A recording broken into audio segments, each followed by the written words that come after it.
Assalamualaikum warahmatullahi taala wabarakatuh. Mohon izin Ustadz Das Ad-Latif yang saya hormati. Perkenalkan, saya Saiful Rijal dari Banten.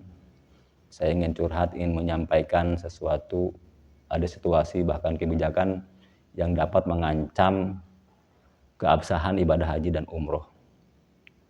Ancamannya bisa jadi, pertama, hajinya tidak sah, termasuk umrohnya. Kemudian kedua, hajinya belum gugur, bahkan harus diulang alias diqodho. Ketiga, hajinya sah tapi rusak.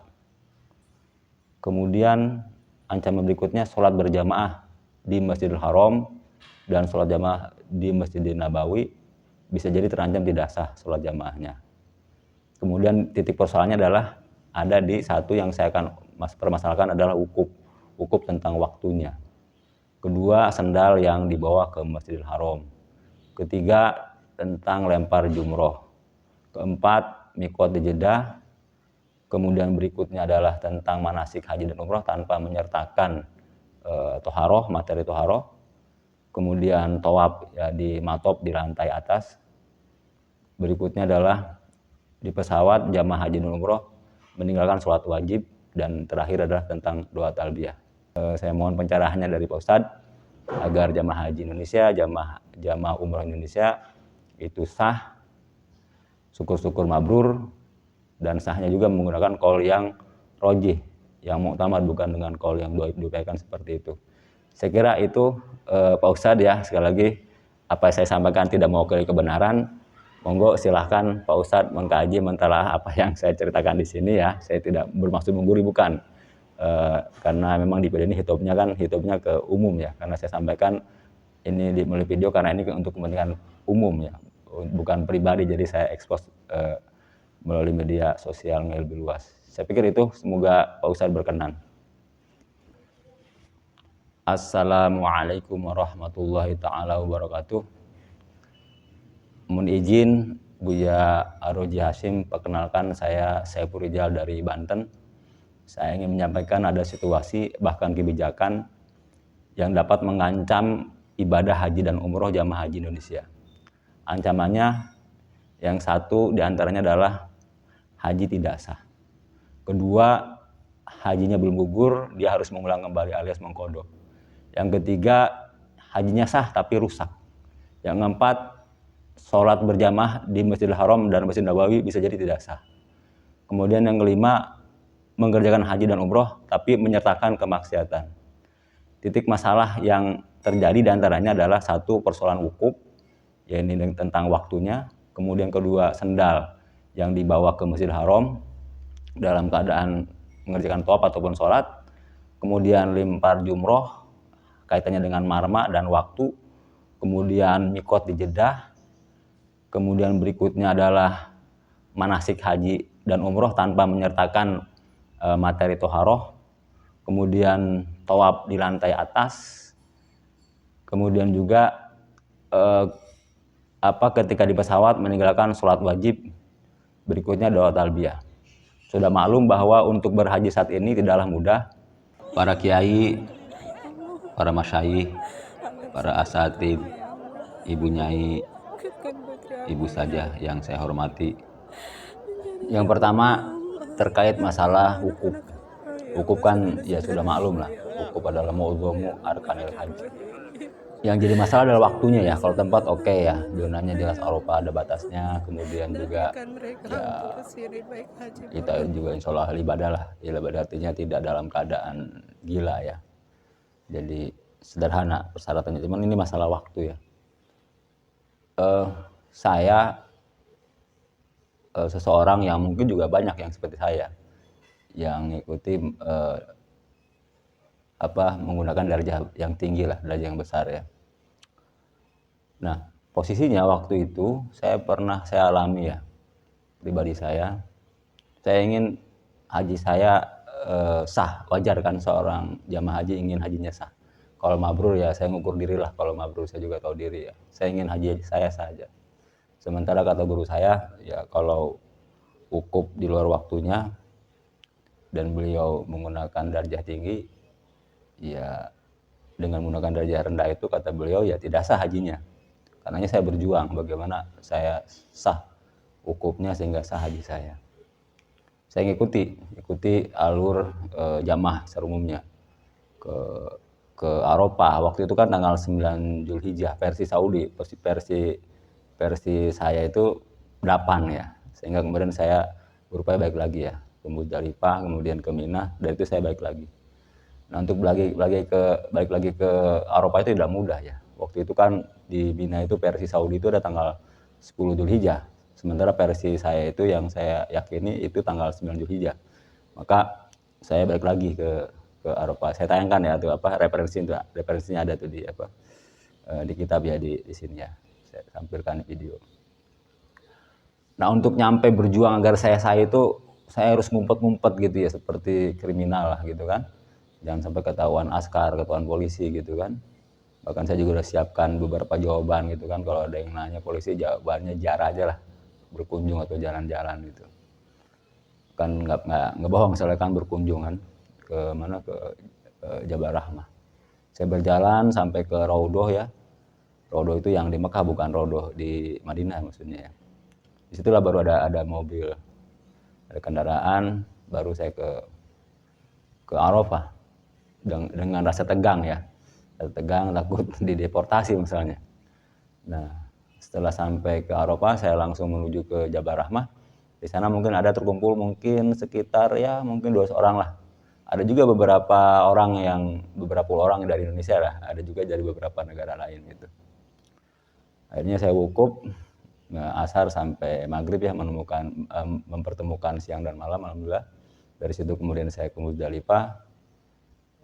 Sempat juga ya saya dapat teguran ya, saya itu di masjid Muzdalifah, lupa namanya apa tuh. Untung saya nggak diusir, hanya diusir aja lah gitu kan. Ya kira-kira itulah, maksudnya orang seperti saya ini kan juga banyak di Indonesia. Model tahun kemarin ya 2023 itu atau 1444 Hijriah itu Saudi menetapkan lebih dulu kan lebaran hajinya kan. Artinya versi mereka itu tanggal 10 Zulhijjah, versi kita kan tanggal 9. Andai kata saya waktu tahun kemarin berangkat haji misalkan, kan saya mau tidak mau harus mengikuti jadwal Saudi kan. Tanggal 9 versi mereka, sementara versi kita Indonesia tanggal 8. Dan saya meyakini bahwa isbat Depag itu ya mumpuni gitu, sikoh gitu. Di sana juga bukan hanya Depag saja, ada Kemenak maksudnya. Ada juga dari NU, dari ormas-ormas yang mereka juga expert di bidangnya kan, ya punya ahli-ahli hisab gitu. Saya punya pedoman ke situ gitu. Nah, ketika misalkan saya ke sana waktu itu kan, saya yakini bahwa itu masih tanggal 8, kan jadi nggak sah itu. Wukufnya gitu kan. Atau misalkan saudara-saudara kita yang menggunakan darjah kecil ya, misalkan diwajibkan oleh pemerintah lebaran Idul Fitrinya adalah misalkan tanggal hari Senin misalkan ya. Sementara mereka berpedoman bahwa hari Minggu sudah masuk lebaran Idul Fitri. Nah, ketika mereka dipaksakan lebarannya hari Senin, berarti kan hari Minggu masih puasa tuh. Kan menurut mereka itu haram kan? Mereka sudah beranggapan bahwa itu tanggal 1 Syawal gitu. Kan pola pikirnya seperti itu kan. Tapi maksud saya pola pikir itu hanya di Indonesia gitu. Kok ketika ke Arafah itu, ke Mekah, pola pikir seperti itu kok jarang gitu, jangan berkembang gitu. Jadi saya langsung copy paste aja dan ngikutin pemerintah Saudi gitu. Ya saya juga berpikir ini kan pakai ilmu ya, saya ngaji juga, kemudian juga buka beberapa kitab ya. Ya ini masalah besar menurut saya, masalah besar. Ketika wukufnya gagal kan automatically kita diwajibkan untuk tahalul ya, motong kambing, kemudian adalah beberapa urutannya kan. Setelah itu juga kita wajib mengqadha pada tahun berikutnya. Kemudian misalkan saya gagal ya, atau seseorang gagal ya dalam hal wukuf, misalkan tidak sah, dia daftar lagi tuh, nunggu lagi kan waiting list 20 tahun misalkan, dia berangkat lagi kan. Ketika berangkat lagi tetap sama juga kondisinya seperti itu, nggak berubah. Jadi nggak ada jalan keluarnya nih, katanya sih dari semenjak 1920 Saudi itu menerapkan darjah kecil gitu ya. Ya monggo saja, saya sih nggak mau ingin masuk ke domain wilayah mereka ya. Mereka juga punya penetapan sendiri, punya ijtihad sendiri. Monggo, tapi kami ini yang punya keyakinan dengan darjah besar, ya tolonglah dikasih kesempatan gitu, diperbolehkan untuk wukuf sesuai keyakinan jadwal kami gitu kan gitu. Dan yang orang seperti saya ini banyak, teman-teman saya juga ingin melaksanakan wukuf sesuai jadwal yang berlaku di Indonesia ya penetapannya itu. Tapi mereka nggak berani, takut dideportasi gitu kan. Kalau deportasi kan urusannya ribet, akhirnya hajinya juga nggak selesai kan.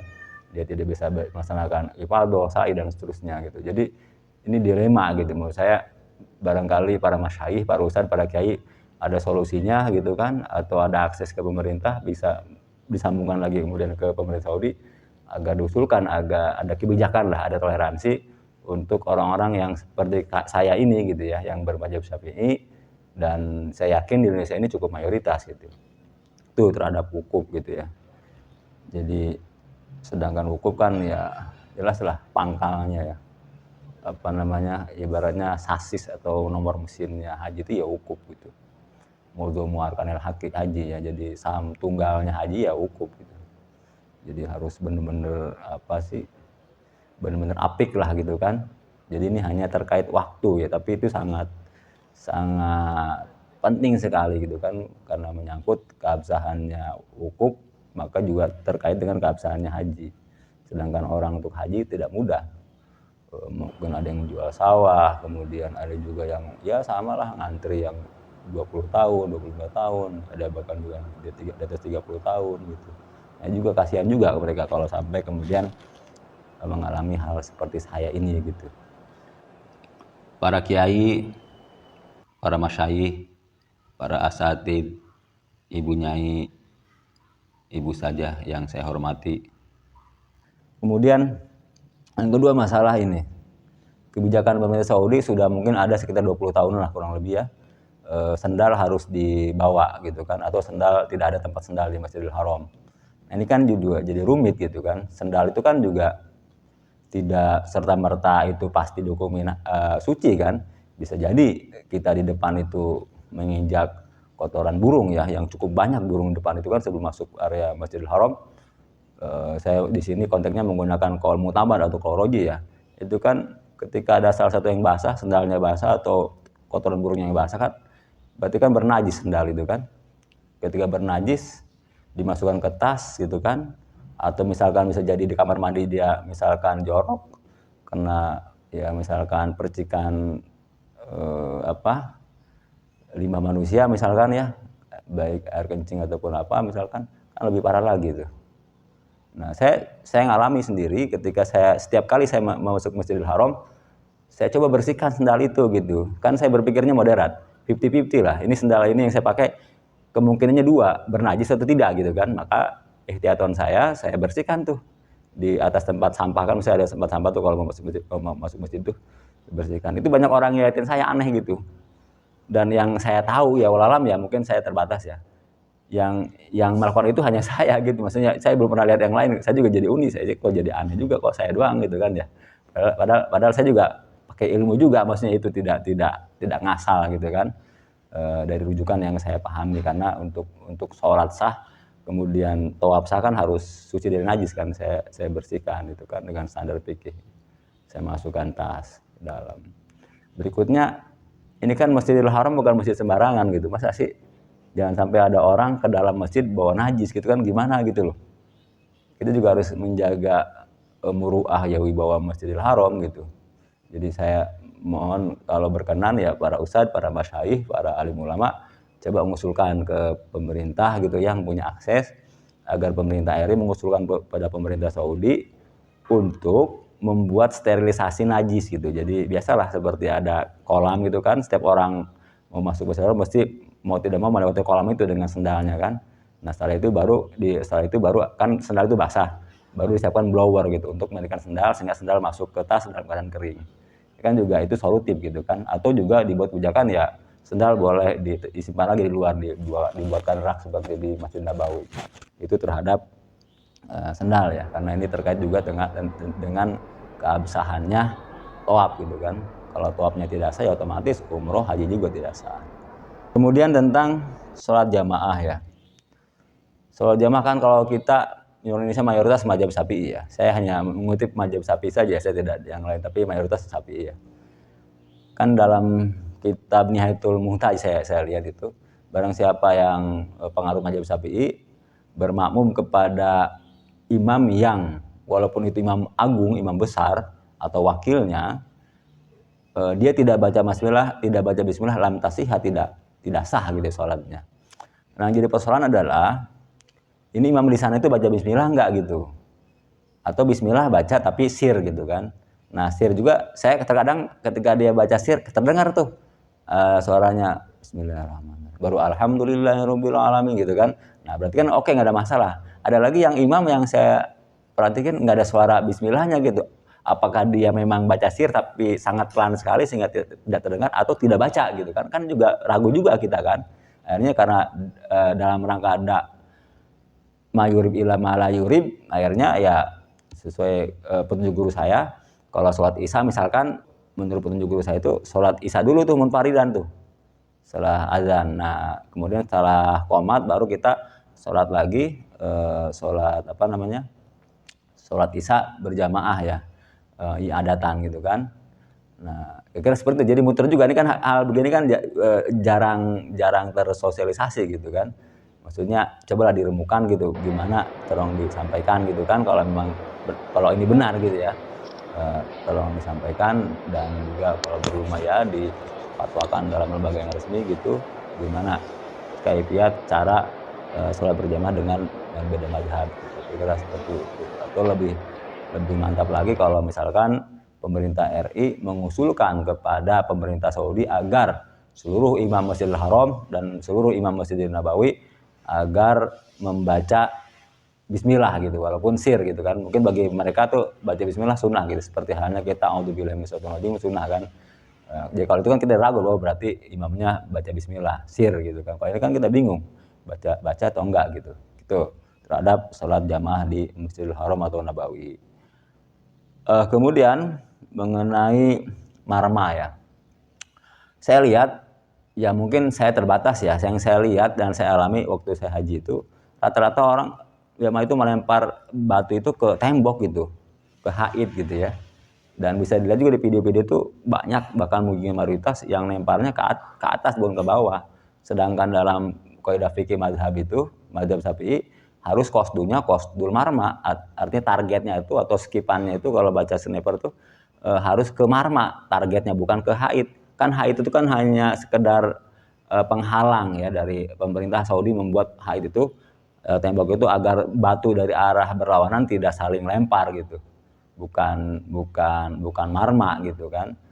Ini kan jadi persoalan, jangan-jangan juga jamaah tidak tahu mana yang apa itu marma gitu kan, apalagi bendanya. Nanti saya coba tolong koreksi, saya coba dikasih gambar videonya marma yang saya, kalau bisa diusulkan ke pemerintah Saudi ya, jelas melalui pemerintah Indonesia, agar dibuat bacaan gitu, marma target gitu kan, atau marma here gitu kan, kasih panah gitu kan, jadi orang tahu gitu, oh marma itu di situ di bawah gitu.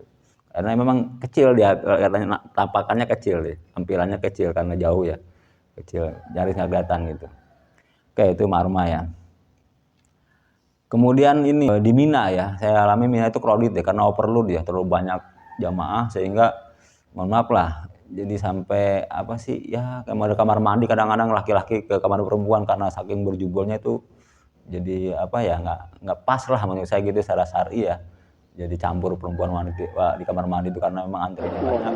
Kalau bisa ya diusulkan lah gitu kan, diusulkan oleh pemerintah RI melalui para masyayikh, para ustadz dan pada akses kepada pemerintah Saudi agar dibangun bangunan permanen di tingkat sehingga layak huni lah gitu kan. Dengan demikian juga nanti barangkali itu ada hikmahnya, kuota haji akan bertambah ya, karena mungkin wazannya jamaah haji itu hitungannya mungkin kapasitas Mina ya.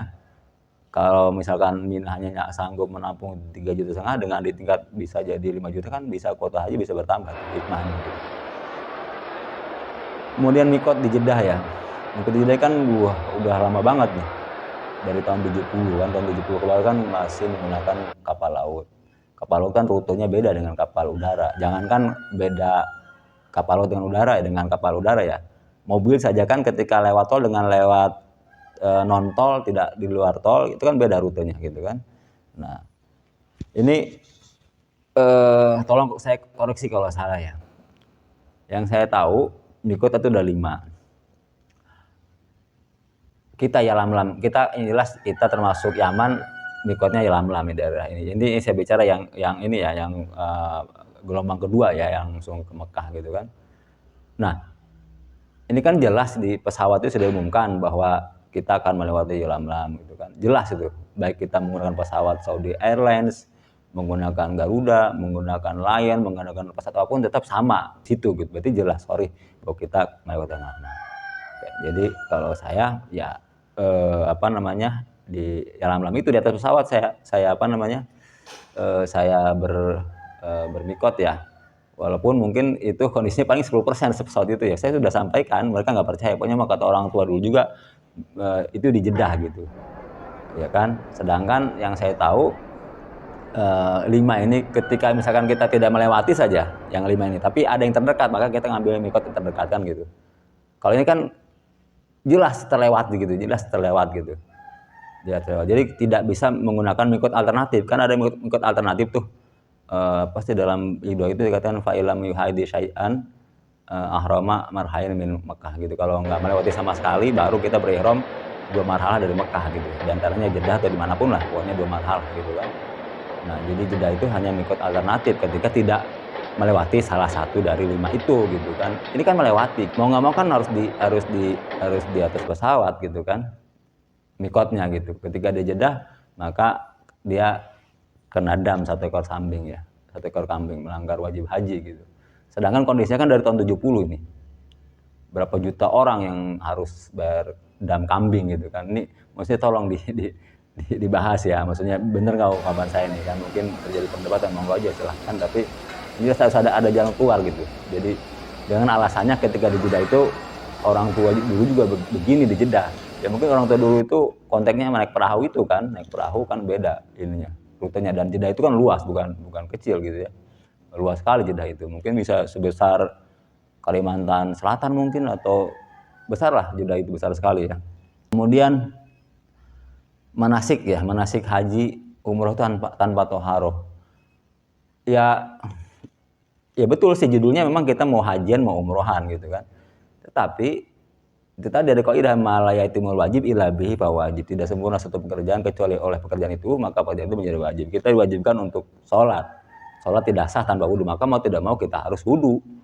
Kita sebagai orang hidup akan punya kewajiban untuk menguburkan mayat yang sudah mayat ya. Bahasanya menguburkan, tapi tidak mungkin kita langsung menguburkan kalau tidak ngegotong dulu, maka menggotong jadi wajib kan. Al-amru bisyai' amrun biwasailihi gitu kan. Perintah sesuatu maka ada perintah juga untuk sebagai perantara yang menghantarkan kepada perkara itu. Nah, jadi kalau bisa yang punya akses usulkanlah kepada pemerintah agar manasik haji umroh juga disertakan manasik toharohnya gitu. Kita jangan terlalu husnuzon bahwa semuanya ini bisa semua, toharohnya belum tentu juga. Karena yang saya tahu yang masih mau ngaji ya di pengajian di kampung-kampung itu, baik bapak-bapak ibu-ibu di majelis taklim itu hanya sedikit gitu, nggak banyak gitu.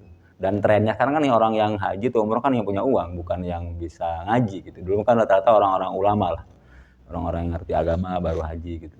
Sekarang beda trennya. Kalau bisa usulkan itu, bahkan kalau kata Syekh Ibnu Ruslan, beliau berkata wa kullu man bi ghairi ilmin ya'malu amalu mardudun la tuqbalu. Setiap orang yang tanpa ilmu dia mengamalkan suatu amalan, maka amalannya jelas tertolak. Dalam persoalan Torah ini kan banyak sekali pernak-pernik yang membuat seseorang itu gagal dalam sholat tawaf ya, artinya tidak salah gara-gara toharoh. Misalkan saja sederhananya ketika seseorang itu dia punya hadas besar, mandi tidak ada adegan duduknya. Dan ketika duduk kan dia harus nyiram bagian yang terbuka tadi kan. Ketika dia tidak melakukan itu maka kan tidak sah mandi junubnya. Ketika mandi junubnya atau mandi hadas besarnya tidak sah, automatically berarti dia masih berstatus punya hadas besar kan, otomatis tidak sah sholatnya, juga tidak sah tawafnya tidak sah, otomatis juga merambat kepada tidak sahnya haji dan umroh. Atau dia misalkan wudhu pakai air mustama, makanya adalah sebuah kemestian agar toharoh itu menjadi paket yang terpadu dengan manasik haji gitu. Dia harus sejalan sepadan kira-kira gitu. Jadi kalau bisa ya diusulkanlah agar ada juga paket toharoh dalam bimbingan manasik tadi gitu. Kemudian jadwal lempar jumroh ya. Jadwal lempar jumroh yang saya tahu baca di kitab itu ba'da zawal gitu, sampai guru biha, sampai menjelang maghrib lah gitu kan. Wakila katanya ya pokok ilal fajri ya. Dakil mengatakan sampai subuh gitu kan. Nah sementara Indonesia dapat jadwal dengan negara Asia Tenggara yang kira-kira badannya sama lah, seimbang, sepantaran itu, dapatnya pagi hari gitu. Nah ini kalau dari mana gitu, saya mungkin terbatas ya, bukan berarti nggak ada, saya terbatas gitu. Jadi yang pada maghrib saja bahasanya rendah sekali, kila ya, bahasanya kila di situ. Tapi walaupun kila, tapi ada pendapatnya gitu, saya baca gitu ada.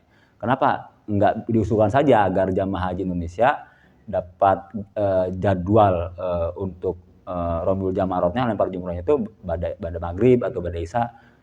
Suasananya juga udah sepi kan, mereka sudah selesai semua dan dingin adem gitu kan, lebih enak lah, lebih fresh gitu, lebih fresh. Kemudian nanti pas hari ketiga ya, atau di hari tasyrik yang ketiga itu kalau kena parsani kan bisa kita menggunakan waktu pada zuhur. Karena apa? Karena rata-rata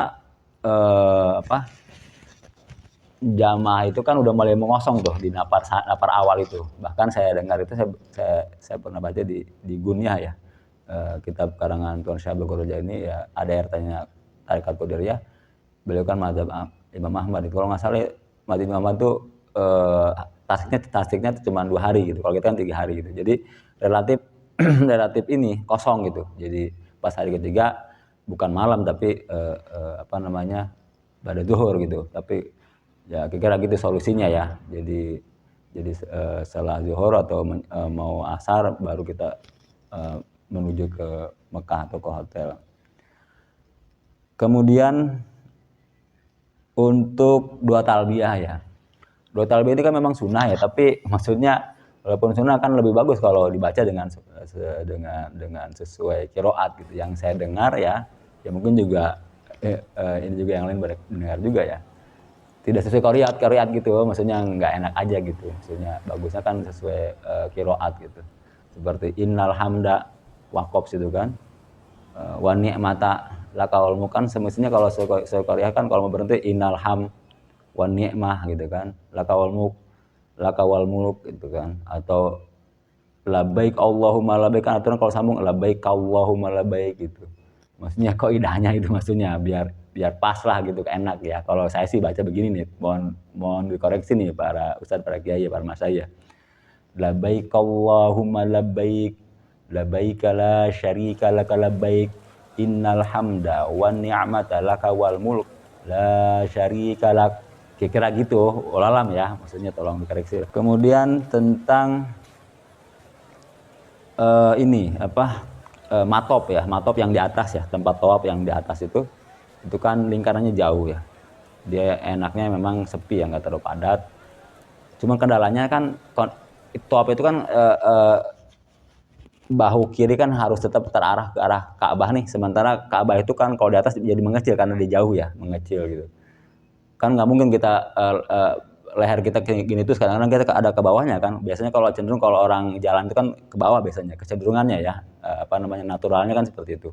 Kalau bisa diusulkan ke pemerintah Saudi agar ada tanah panah gitu. Jadi tanah panah walaupun kita tidak melihat ke Ka'bah, agar menjaga posisi ini tetap ada tanah panah gitu. Oh, tanah panah Ka'bah ke arah sana panah. Jadi setiap 2 meter tanah panah, setiap 2 meter tanah panah gitu. Jadi walaupun kita nggak melihat Ka'bah, jadi posisi aman lah kira-kira gitu, posisi aman. Karena ketika misalkan dia bergeser sedikit aja, misalkan di tawafan yang kelima misalkan, kan maka tawaf yang kelima itu kan menjadi tidak sah gitu kalau dia bergeser tidak mengarah ke Ka'bah. Nah, ketika 5 kemudian selesai dia 7 tawafan, sementara ada 1 yang nggak sah, berarti kan hanya 6 itu kan ya. Ketika 6 ya berarti kan nggak sah juga tawafnya, nggak sah tawafnya ya, umrohnya nggak sah, hajinya nggak sah. Kemudian pesawat kalau memungkinkan pesawat yang mengangkut jamaah haji dan umroh itu ada musolanya lah gitu kan, ada musolanya. Cuman masalahnya masalah teknisnya air jelas susah lah, nggak mungkin wudu di situ di pesawat.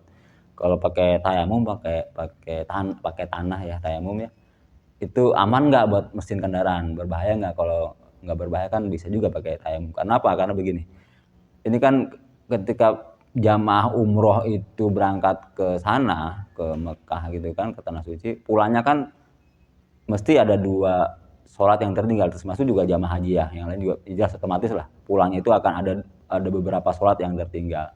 Kalau niatnya dia sunnah, sementara sholat yang fardu yang wajib itu wajib hukumnya, kan nggak mungkin berbenturan mengalahkan yang wajib, sunnah itu nggak mungkin. Makanya kalau kata guru saya itu dikonversikan niatnya dalam bentuk niat wajib gitu. Jadi niat kesana itu dalam rangka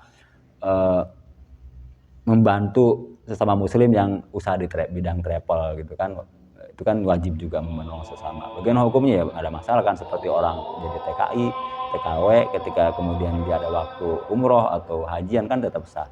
Atau bisa juga dengan niatkan misalkan niat haji umroh pertama umroh wajib misalkan, atau bagi haji yang kedua qadha dan seterusnya lah. Seperti halnya misalkan kita berdehem di dalam sholat, kan ketika berdehem dalam sholat kan itu membatalkan sholat gitu. Tapi ketika dia berdehemnya dalam rangka menunaikan yang wajib, rukun qauliyah seperti Fatihah, biar Fatihahnya makharijul hurufnya keluar, biar fasih, kan nggak membatalkan gitu, karena ada membela yang wajib tadi gitu. Itu mungkin kira kan persoalan juga itu ya, persoalan jangan sampai orang umroh tapi kok ujungnya ada maksiatnya gitu. Maksiatnya itu meninggalkan sholat gitu. Kan katanya kan ini kan perjalanan jauh dan ibadah. Iya betul, jauh dan untuk ibadah. Kan ada, masa sih nggak ada keringanan? Ada keringanan, tapi kita nggak menjalankan kan, yaitu keringanannya yaitu jamak qasar, kan tidak melaksanakan itu. Kemudian berikutnya adalah masalah pindah mazhab ya. Kan dalam mazhab kita itu kan bersentuhan dengan lawan jenis yang bukan mahram itu kan batal gitu. Biasanya sih yang batalkan itu biasanya sentuhan kaki ya, bukan tangan ya. Biasanya kalau tangan aman, mereka juga kan rapih perempuan itu. Nah, makanya kalau saya tahu itu saya akan cari jamaah Indonesia atau Asia Tenggara. Biasanya mereka perempuannya pakai kaos kaki. Jadi aman dari itu. Nah, daripada misalkan kita pindah mazhab ya kan, harus satu qadiyah, satu paket ya, nggak bisa pindah begitu saja, harus tahu juga tata cara toharohnya dan segala macam, tata cara wudunya gitu kan. Nah, untuk mempelajari tata cara wudu toharohnya Imam Syafi'i kan kita cukup kesulitan, apalagi untuk mazhab yang lain yang baru ya. Kemudian juga kitabnya juga apa kita nggak tahu. Saya pernah temukan itu di kitab Raudhatul Thalibin ya.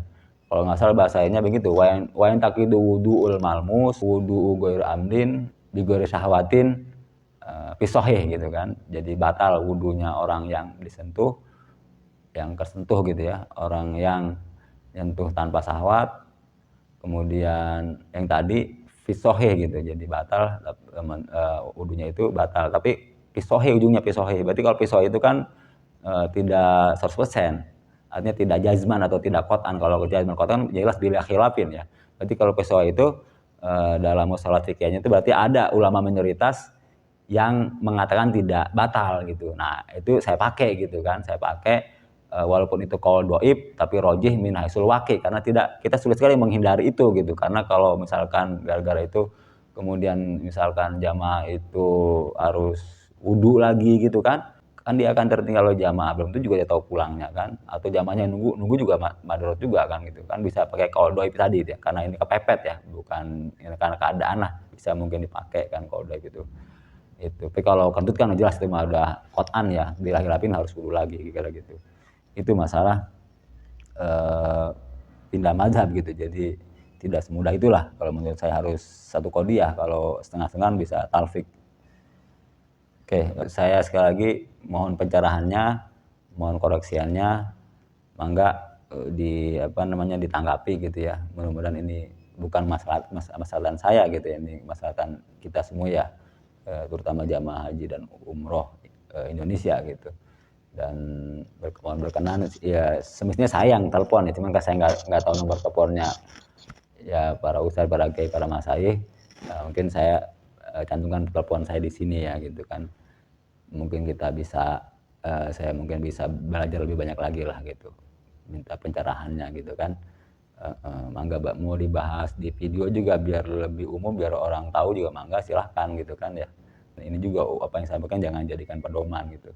Ini hanya sekedar blueprint lah kira-kira begitu.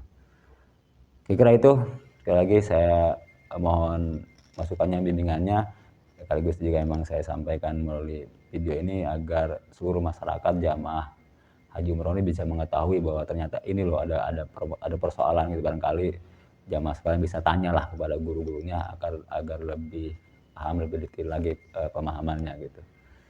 Kira itu, mohon maaf atas segala kehilapan, kekurangan atau kata-kata yang tidak berkenan. Allahumma fiqh ila. Wassalamualaikum warahmatullahi taala wabarakatuh.